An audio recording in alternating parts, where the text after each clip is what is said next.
Do you think Japan can win in this AI competition? That's actually where I think Japan is uniquely prepared to be able to excel in this space. I think the way that sort of maybe from a Japanese cultural standpoint, Japan is looking at generative AI, it's more around here are the problems that we have to solve and how can we not just solve a problem, but then take this experience or the solution to a place that nobody would have thought. As a Japanese, it's so natural to have omotenashi. So what's special about it? I think that being able to kind of bring this idea of thinking primarily from the point of view of the other person and how to make them feel comfortable, it's almost like a luxury for the US and potentially for other countries as well. はい、ピボットの竹下です。今日のピボットグローバルは日本の生成 AI は世界に勝てるのかというテーマでかなり面白い人に来てもらってます。グレッグ・ベネットさんです。彼はですね、セールスフォースで世界初の CRM 向け生成 AI、アインシュタイン GPT のプロンプトエンジニアリングを主導した人物で、彼が日本に突然来てですね、ZEALS という生成 AI の会社に入りました。彼が言うには日本のおもてなし文化こそがこの世界の生成 AI マーケットで独特の存在感を放って、世界に勝てるんじゃないかという話をしています。果たして日本のおもてなしがどう生成 AI とつながるのか、グレッグさんをお呼びして話を聞いてみたいと思います。So Greg Bennett, welcome to our show. Thank you for having me. So you're the head of prompt engineering at ZEALS, and before that you were leading Einstein GPT at Salesforce, which is a generative AI of Salesforce. What made you come to Japan? Yeah, I mean, just for the record, I wasn't leading all of Einstein GPT, just so that way, we're not setting expectations in a weird way, but mostly around the conversational experience of Einstein GPT at Salesforce. And I think that, as the generative AI environment continues to really boom and grow in Silicon Valley, the thing that I kept noticing in Japan and in Tokyo in particular is this idea of focusing more on how to apply it to society. Whereas in Silicon Valley, it's been a little bit more of a focus on how can we create artificial general intelligence or create this, how do we create stronger models with less of a sort of focus on the exact application of it. And so I think that in particular was what really resonated with me. My academic background has more to do with applied research. So the fact that Japan, and particularly in Tokyo, the focus is more on thinking through generative AI as a tool that can be used and applied to different societal benefit, I found very appealing. So it's very different from the approach in the Bay Area. Yes, yes, exactly. So why do you think there's such a difference between the two countries? I mean, so as an American, I think my understanding of Japan and Japanese culture is only whatever I learned and studied in school. But I think something that I feel like I've noticed about, in learning a lot about sort of modern Japanese history is that, and this is going to sound a little weird, but if we think about, like the Meiji period, where Japan was looking outward to the rest of the world and kind of seeing how other countries do certain things, whether that's education or the driving system. Yeah, the political system, everything. Exactly. The way that Japan did it was they took a look at everything and then brought what they thought was best back to Japan and then perfected or up-leveled it. Yes. And so if you think about even now, what that looks like now, like maybe within the last 10 years, Japanese whiskey became the best whiskey in the world. But whiskey is not from Japan. Whiskey is from, other places. Do you like Japanese whiskey, by the way? Yes. Okay. Yes, I do. I don't drink a lot. I think as the older I get, the less I drink. But Japanese whiskey, I think, is quite impressive. Or even the fact that Japanese pastry chefs will defeat Parisian pastry chefs in, Paris, baking competitions and things like that. There's this aspect of Japan and Japanese culture of taking something that may not necessarily even be originally from Japan and elevating it and really applying it to and making it their own. And I think that's what I find the most appealing about Japan as we think about generative AI. I think Japan can look at other cultures and other countries and see how generative AI is being developed as a tool, but the immediate thought seems to me is really around how can that tool or that technology be applied to the best of, sort of Japanese lives. Because I saw your press release, join ZEALS, so you're coming to Japan. Yes. And I saw your LinkedIn bio, and you went to Georgetown. Yes. After that, Yahoo, Microsoft, Salesforce. I was so much puzzled. Why aren't you staying in the Bay Area? Because I see. OpenAI, everything's happening in the United States. So yeah. I think really, again, it has more to do with how Japan, I think, has the ability to apply this kind of thing. So I think in the Bay Area, there's a lot of fever around, can we beat, Google? Can we beat Amazon? Can we make a stronger model? And really it's more, I think, about, how do I put this? It feels like an arms race where you're seeing the development of these stronger models, but we have yet to see the application of it and the benefit of using those models in society. Whereas in Tokyo, I mean, I've only been here 5 months.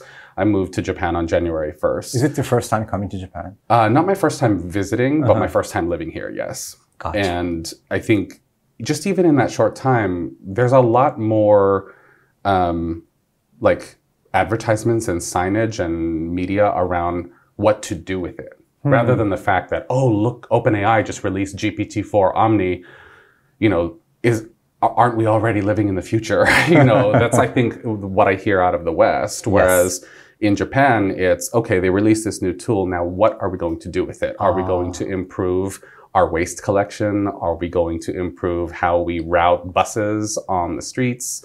Are we going to build a smart city over by Mount Fuji? Like, there's all these different kinds of... So it's more practical, do you think? Yeah, I think that's a good word for it. And I've always been more of a sort of practical technologist and researcher. And so I think that aspect has always, been very attractive to me in terms of how Japan approaches generative AI. It's interesting you mentioned that in the United States, especially in the Bay Area, it's all about like disruption, like beating someone. Right, yes. But however, when I see the reports of Sam Altman, he seems like a different guy. He's caring about humanity. Yes. He created OpenAI before joining Microsoft. It was more like nonprofit organization. Do you see that change, or is it still like disrupt, breaking things culture in the AI field?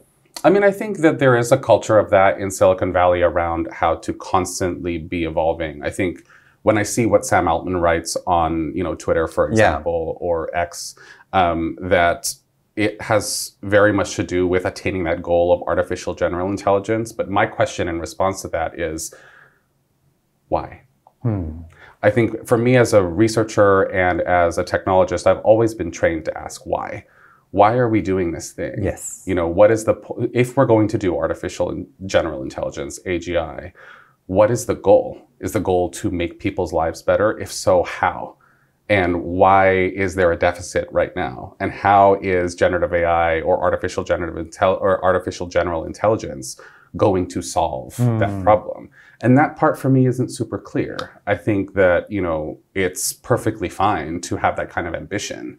But I think right now that why, that what are we going to do with it, that applied piece, for me is what's sort of missing. Do you think Japan can win in this AI competition? That's actually where I think Japan is uniquely prepared to be able to excel in this space. If we think about sort of like the history of sort of, maybe the last 20 or 30 years in technical evolution, this moment that we're in right now reminds me a lot of 2008, where, you saw the boom of mobile apps. Yes. And so at the time, I mean, even I remember being confused. And at that point, I hadn't even really started my career yet. But I thought, okay, everyone's making an app, but why? Why do you need an app? What is it going to actually make better for me as a user or as a consumer? I think right now we have a lot of people who are trying to use generative AI, but there's not necessarily the answer to that question of why. Whereas in Japan, it's not a matter of saying we need to use generative AI. Now let's find a reason to use it. It's here are all the problems that we're trying to solve as a culture or as a society. Now, how can we use generative AI to fix it? I think that is what's most compelling to me, and why I think it's different, and potentially why Japan has a unique ability to be able to succeed in this way. Because if we think, like I had said about, how historically Japan will look outside and then figure out how to do that thing and then take it to the next level, I think the way that sort of maybe from a Japanese cultural standpoint, Japan is looking at generative AI, it's more around here are the problems that we have to solve, and how can we not just solve a problem, but then take this experience or the solution to a place that nobody would have thought. So one of our major principles at ZEALS is the idea of bringing omotenashi to the world. Explain omotenashi to our audience. That's probably the hardest question in this interview, and now I wish I hadn't said it. No, okay, you said it, so yes. Go ahead. I mean, I think omotenashi it's hard for me to explain. I think especially as a foreigner, when I think of omotenashi, I think of almost like the perfect service experience, where there's very much this anticipation of whatever the customer's needs are, but also with the deference toward the customer of not imposing or infringing upon their sovereignty or their desires. And so there's this idea of, well, here I have this thing that I could potentially sell to you, but is this for you?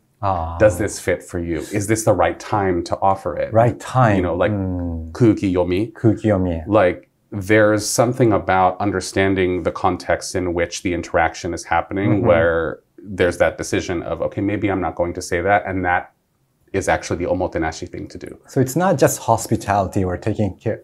So it's like reading people's minds, do you think? Or? I don't know if it's necessarily their minds or just the environment, and seeing how they react to the environment around them. And I think that's something that I think is quite central to like living in Japan compared to the US. So for example, when I'm walking on the street in Tokyo, if I'm looking over my shoulder, in Japan, I'm looking over my shoulder because, if I'm going to move, am I going to cut somebody off? Am I going to bump into someone? It's about the other people around me.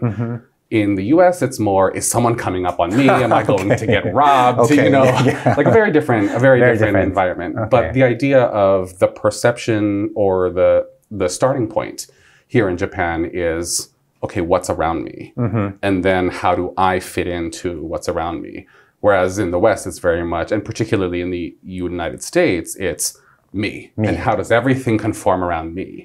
I think there's a relationship between that idea of looking at the context around you and figuring out what the context itself needs and how you fit into that context, and the idea of taking these things that are potentially not originally Japanese and then making them even better. And that's really where I see a relationship between omotenashi and this inherently sort of, I think, Japanese cultural experience of elevating something.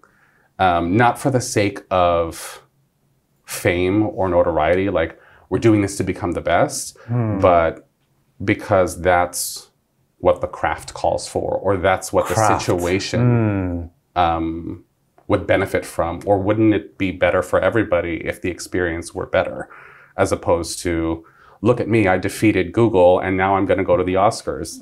That's not, I think, as appealing to me personally. Why do you think omotenashi is so special? Because as a Japanese, it's so natural to have omotenashi. So what's special about it? I think it's hard for me to say what's special about it as a foreigner. I think maybe the reason why it comes across as special to me as an American is because I don't necessarily see it so often in the United States. I think that there's very much this, I've been told that in Japan, there's this idea of uchi and soto, like, inside and outside. And whoever's in your in-group is in your in-group, and that's who you're close to, and everyone else is outside. It's almost kind of inverse in the United States, where it's like I'm thinking about myself first before I think about everyone else around me. Like I'd mentioned before, where, if I'm in the train, I'm thinking of everyone else. Am I bumping into someone with my bag as opposed to I don't have enough space? Which I think that's the starting point of those thoughts or those opinions, I think, are what differentiates in my mind, the American approach versus the Japanese approach. I think omotenashi in Japan, this idea of thinking of that, that experience and that the other person is going to, benefit from and, enjoy and truly feel, comforted. I think that it's hard for me to kind of maybe explain to a Japanese person why that's so important because it's so like, so nice. 普通すぎる. So natural. It's just like, well, yeah, that's just how we think. And I think maybe the only thing I would communicate is not everybody thinks that way in the world, and especially if you leave Japan. If you leave Japan and visit another country, particularly like at least within the United States, it's not necessarily going to be like that. You know, people aren't paying attention to you and where you are in space when they're moving around or in a train or walking on the street. And so I think that isn't to say that Americans don't value it. I think we do value it. And I think there are plenty of Americans who do think of others and, you know, try to make sure that that person, you know, especially if like they're visiting my home or something like that as an American, you know, thinking about making them feel welcome. But I do think that there's this idea of, you know, independence is so strong, and that sort of independent nature and me coming first is very important individualism in the United States. And so I think that being able to kind of bring this idea of thinking primarily from the point of view of the other person and how to make them feel comfortable, it's almost like a luxury for the US and potentially for other countries as well. And so I think this idea of making that other person not just feel comfortable, but in many ways even somehow special, that I think is very normal in Japanese, particularly in Japanese service encounters, that be quite enticing or feel almost luxurious in the West. ZEALS, where you work, so you guys are trying to combine omotenashi and AI. Yes. Yes. How? I think that's ultimately where the prompt comes in. So as you'd mentioned, so I'm leading prompt engineering at ZEALS. Yes. And really it's about thinking how to explain that to the model. Because, you know, if we're thinking about OpenAI, for example, or Anthropic or Cohere, those are all models that were developed in the West and very sort of almost Western based. So they perform the strongest when you do prompts in English. They can create outputs and responses in Japanese, but sometimes you have to give a little bit more explanation, especially around these kinds of cultural things like omotenashi. And so I may have to include something extra in the prompt to say, okay, so consider all these conditions, all these things that, you know, a Nihonjin would think of. Because that culturally is what omotenashi is. That's how you think about, you know, the world around you in Japan. But now we have to codify that into instructions for someone who doesn't know what that is. And that's really where that happens, is in the prompt. I saw the latest demo of ChatGPT 4.0. So it was very casual, very conversational. Very flirty. Flirty. Do you think ChatGPT like implemented omotenashi, or are there still... in that experience? I don't know that I would call that omotenashi, because at least from my experience, it felt very... almost a little, and especially in the reactions that I've seen from some individuals on Twitter, it felt very flirtatious. Like there was almost this kind of, I don't know what the word is. Like, I don't want to say seductive, but this kind of like in somewhat imposing. Like, quality like there. Nudging to a different... Nudging differently, or kind of like adding extra to it. Like I'm trying to... I'm not just answering your question. I also want to make you like me. I felt that, thing. Yes. Which for me that doesn't match with my idea or concept of omotenashi at all. In omotenashi, if you're focusing on trying to get the other person to like you, then you're not focusing on the other person, you're focusing on yourself, which is not omotenashi. So I don't know that they necessarily, focused on that. And, I think it was an impressive demo, but, we still haven't seen, what the ASR capabilities are actually like. And so until we actually, as appliers of that technology, until I can see what controls I have over the ASR and how I can kind of maybe turn the flirtation off, then, I don't know that it's necessarily omotenashi. It's funny, I had the exact same feeling because I don't want our kids to use that because it's very, nudging into a certain direction. And I'm worried if my children will interact with ChatGPT 4 and have a kind of unhealthy relationship, which is because the GPT-4 is kind of in a selfish way. He or she wants to show off their skills. It's not omotenashi. It's not thinking about the others, but trying to show off right. the skills that we are like humans, Show off skills and also potentially, is it showing off for the sake of showing off what it can do, or is it showing off for the sake of the greater glory of their developers? Yeah. And that's really the sort of atmosphere that I feel in Silicon Valley, is that how can, it's when OpenAI does something impressive, people are talking about Sam Altman. Yes. And I'm sure Sam Altman's a great person. I've never met him. But, it's the same thing. If something happens at Apple, they're talking about Tim Cook. Like, we know who these CEOs are. We kind of glorify them. We see them at the Golden Globes. There's this kind of enmeshment of Silicon Valley and Hollywood that now this sort of celebrity and fame gets mixed up with the actual development of the technology, which I think can be quite distracting from actually maybe making some sort of meaningful impact. And so, I think, especially when we think about the fact that they framed, GPT-4o as female, the discourse around the application has been talking about it as a her, or comparing it to the movie Her. And there's a lot of comments that I've seen on Twitter about, well, so is this how men think women should be? And that they should be flirty when they're trying to answer a question or something like that. Even that kind of makes me somewhat uncomfortable. Whereas if we're thinking about it from the concept of o mo te na shi, it's not about you're not trying to show off what you can do, and you're not trying to lower yourself out of subordination, but you're trying to put the focus on the customer's experience. Really, it's all about, okay, this person exists in this environment. Now, how can we make that environment as great and as comfortable as possible? And I think there's a degree of, and maybe this is just my own perception, but that in having spoken with other Japanese people and interacted with lots of Japanese people over the course of however many years, it's almost as if, okay, ideally I would like to have this experience too, kind of a thing. Like, oh, if I were in this situation, then how would I make it ideal? Because wouldn't everybody want to be comfortable, safe, feel pampered even, and it's less about power and more about comfort. So Greg, I'm really surprised that you're like touching upon the deepest aspects of Japanese culture. Okay. So how did you come to think that way? So this is your first time working and living in Japan. This is my first time working and living here. So why are you able to figure this out? You're like opening the secrets of Japanese o mo te na shi culture, and especially relating that to AI technology. Sure. So, yeah. I mean, my first experience with Japan started shortly after I graduated high school. And I did a homestay with a host family out in Yamanashi. And so at that point, my host family there, they couldn't speak English and I couldn't really speak Japanese. So I had to learn everything from scratch and really just through observation.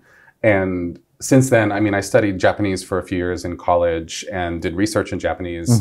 But I've always come back a lot of times, whether that's for personal, reasons or for work. And I think that maybe through interacting, I have another host family over in Chiba, who I stay with very often. Actually, I've been staying with them for over 10 years. I think maybe just in staying with them and with maybe consuming Japanese media, I grew up listening to Japanese popular music. So there's maybe something about how you can kind of understand what's important to a culture through what they say and what they do. And I think for me as a linguist, because my academic background is in linguistics, I can kind of start to see that in how people say things. I think one of the fundamental concepts of linguistics and sociolinguistics in particular, or like how people have conversations, that I learned in my training is that when you say something, you always could have said it in another way, but you didn't say it in another way. You said it the way that you said it, which means that that has to have some value or some reason for you. And so, I could say to someone, this is bad. And why am I saying this is bad as opposed to, well, we could have done that differently. Like there's something different than saying, これまずい versus, それはちょっとですね. Like you can see the slight difference where if you say it very directly, それはまずい, then it's like, we need to make it very clear that there's no other interpretation. So in English, it's like, that's bad or that's terrible. But it can be. And sometimes, and I think that's also a really interesting distinction. I think there's a lot of perception in the West of Japan being super nice and super indirect, humble and all of those things. But I know plenty of people who are very direct in Japanese. That's true. I was in a meeting the other day and had a background behind me, you know, how you can have like on Zoom or on Google Meet. And my colleague was asking me, oh, why do you have a background up? And I said, oh, because, you know, my room is kind of a mess. And he said, じゃあたまに掃除してください. And I was like, he said that? Yes. So it means that clean your room. He was literally, He was like, oh, well, then you should clean your room now and then. Wow. And I was like, okay, you know, which, you know, I think that, and I think it's hilarious. But I think that that kind of a thing is, you know, you can say that in Japanese. You can totally say those things in Japanese. And you can be very direct in Japanese, just like you can be indirect in English. And so I think I saw on Instagram, I forget the name of the Instagram account, but there was this one, I think he's an influencer who talks about Japanese culture and did a post about how, you know, he might have been 1 minute late for work, but then his boss was lecturing him for 2 hours because he was a minute late for work. And he said, oh, this probably only happens in Japan. And I said, no, that happens in America too. You know, and so I think there's this idea of trying to sort of disentangle that Japan can only be one way and that the West can only be one way. There's plenty of, you know, indirect and direct people and customs in both Japan and in the US. But I think in Japan in particular, if we think about, okay, I could have, you know, I said, それはまずい, but I could have said, or for example, like my colleague who had said, たまに掃除してください versus clean your room versus, you know, oh, okay, all right, I see, I understand. He could have chosen to dismiss this idea that I had said, oh, my room is dirty, but instead he chose to say, clean your room, you know, and I think that, you know, that kind of distinction is one to kind of really sort of pay attention to. And I think over the course of, you know, coming to Japan for many years, instances where people could have said, clean your room, but they said, oh, I see, okay, all right. And there's that sort of like 10, that ... that implies, okay, I know you're a messy person, but I'm not going to say anything because that would be rude. That I think started to kind of convey to me this idea of o mo te nashi, the idea of in saying something, you can provide comfort to a person. And in not saying something, you can also provide comfort to a person. And that the important thing there isn't that you said it or that you didn't say it, but that it's that person's comfort. So Greg, do you can speak and read in Japanese? I mean, I think enough. You'll have to ask my colleagues at ZEALS how well I do. Ask after the show. Okay. Yes. I ask this question because do you think that learning a language is a way to implement the culture? It's like you are like, you know, absorbing a lot of Japanese music, language. It's like human LLM, you know. Yeah. So do you think learning a language is at the same time, it's about learning omotenashi because in Japanese sentences and words and vocabulary, the omotenashi is so rooted into these words. Do you think that way? Yes. But I'm biased because in linguistics, there's a principle around that. The idea that your culture and how you view the world is very much related to how the language itself is structured and how it gets used. So I think that for me, in understanding that, like the fact that you can drop your pronoun or you know, your self-reference. So I don't have to say boku wa or watashi wa. I can just say Tokyo e ikimashita. Yeah, so you don't say I went to Tokyo Station. You say went to Tokyo Station. Exactly. And that the idea that you can even just omit that, okay, so there's something about where the whole central idea of you and your self-identity being at the center of everything is less important potentially. Whereas in English, if I left out the I and just said, went to Tokyo. Yeah, who went to Tokyo? Who, when, why? Whereas in Japanese, it's the idea of like, well, who else would have gone to Tokyo? You're the one who's talking. It's you. So do you need to say that extra, you know, piece?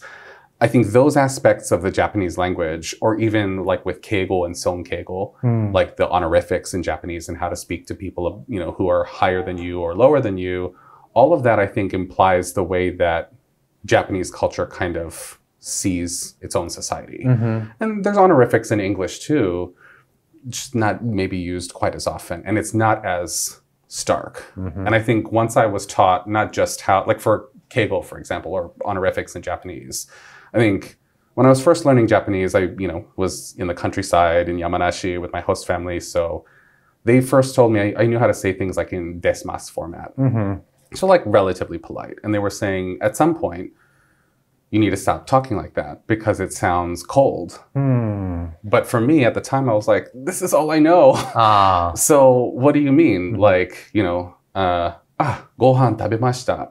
They're like, yeah, gohan tabeta. Like I ate food versus I ate food in a more like casual or casual way.